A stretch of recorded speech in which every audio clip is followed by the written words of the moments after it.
So very quickly, I want to say that you've got, say, fundamentalist liturgy, right? Fundamentalist liturgy is one where if you're a fundamentalist, you say you believe in the oneness and wholeness of everything, that there is, so it's very New Age as well, there is a wholeness to the universe, there's this fall from it, and there'll be a return to it, right? Now, the truth is, fundamentalism is not certainty, it's repressed uncertainty. So if you remember last night, I said that for Hegel, the death of God is an historical event. Most of us know it. We deny it, but we know it. Just like the difference between someone who's certain of what they believe because they're a kid and they've never encountered someone who thinks differently, and then they encounter someone who thinks differently, and now, if they repress that, if they deny it, then that's fundamentalism. It's not being sure of what you believe, it's being unsure of what you believe and repressing that uncertainty, which creates a reaction formation, which then you look incredibly certain. And you get angry with people whenever they disagree with you. You can't tolerate difference. All of this is the symptom of the denial of your freedom. So if you say that a fundamentalist liturgy is a type of repression of the death of God, and you, by the way, you notice this within evangelical communities, so many leaders behind closed doors, I know loads of them, will say that they don't believe half of what they say. And the thing is, the congregation knows that. Everybody knows it. It's an open secret. The point is they just have to pretend they do. It's an act, as long as you don't say it.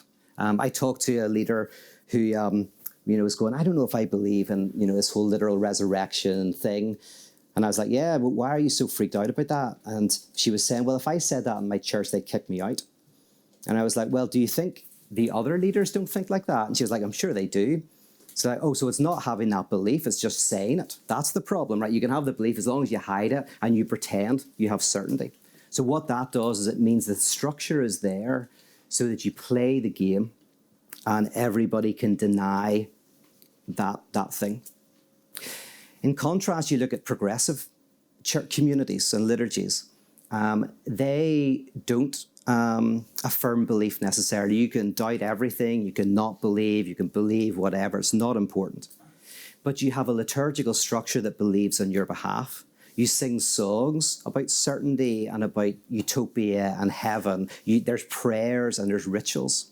It's like the child who, believes in Santa Claus and the parent doesn't, but the parent gets the enjoyment of the belief because the child believes. You get the enjoyment of the belief that everything is whole and complete because the liturgical structure believes on your behalf.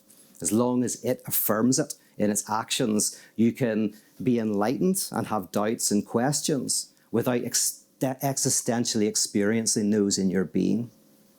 In contrast, the parotheological liturgy is a liturgy that embodies doubt, complexity, ambiguity, and unknowing in the music, in the art, in the speaking. You enter into that space and you, through the music, begin to encounter those dimensions of your life. And it is not oppressive. It's not destructive. It actually makes you feel freer and lighter as a result. As you speak the truth, or as that truth of your doubts and unknowing comes to the surface, you find freedom. You shall know the truth, and the truth shall set you free. You will encounter that truth, and that truth will liberate you.